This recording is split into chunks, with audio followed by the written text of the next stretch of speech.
अस्सलाम वालेकुम।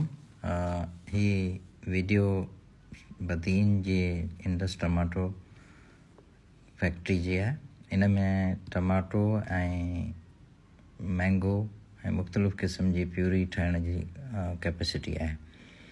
ही इन ई करे वीडियो रखां पियो त असांजा जेके दोस्त आहिनि सिंध में जिन खे को बिज़नेस आइडिया ज़हन में नथो अचे पर वो कुछ करण चाहिनि था, उन्हनि जे लाइ ही बेस्ट प्रोजेक्ट आहे जेको लॻी चुको आहे ऐं हले पियो कामयाबी सां।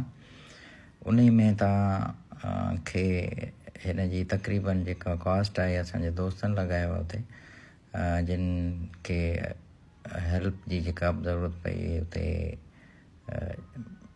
उहा असां उन्हनि खे सपोर्ट कयोसीं। अच्छा, हिन जी जेका कॉस्ट आहे उहा मशीनरी सूदी तक़रीबन 5 करोड़ आहे।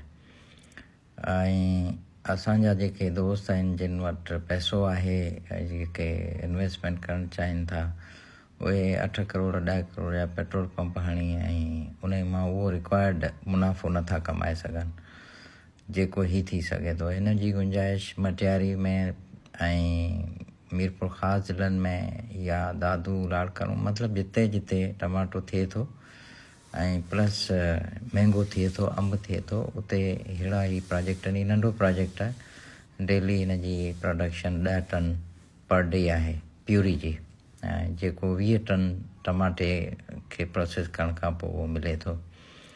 अच्छा, हिन में हिकिड़ी ॿी शइ इहा आहे त तव्हां जेकॾहिं ज़मीनदार दोस्त आहिनि असांजा, उहे बि जेकॾहिं 200 एकड़ 300 एकड़ टमाटो बि हणंदा त उन्हनि खे टमाटो जॾहिं अघु नथो थिए त उन्हनि जे लाइ ही बेस्ट आहे त हिन जी प्यूरी ठाहे ही रखी छॾे। 2 सालनि ताईं उन्हनि जी पोइ शेल्फ लाइफ थी वञे।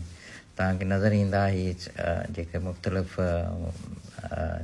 प्रोसेसिस ॿुधाइनि पिया, मशीनरी ॿुधाइनि पिया, ऐं पोइ फाइनली ड्रम्स में 120 kg 125 kg जे ड्रम्स में तव्हांखे नज़र ईंदो। हाणे इहा फिक्स थी वई। हाणे इहा जेका प्यूरी आहे, इहा प्रोडक्ट जेका ठही, इहा केचप फैक्ट्रीज़, कैटरिंग वारियूं कंपनीज़ या जेको कैटरिंग मीन्स के जेके शादी हाल वग़ैरह उन्हनि जे लाइ, या होटल्स में नंढी पैकिंग में, ही त वॾी पैकिंग ठाहिनि पिया पर नंढी पैकिंग में बि इहा थी सघे थी। त इन नमूने जा नंढा प्रोजेक्ट जेकॾहिं लॻनि त उहो सिंध जे लाइ तमामु हिकिड़ो बहितरीनु इन्वेस्टमेंट थींदी ऐं जॉब अपॉर्चुनिटीज़ पैदा कंदा।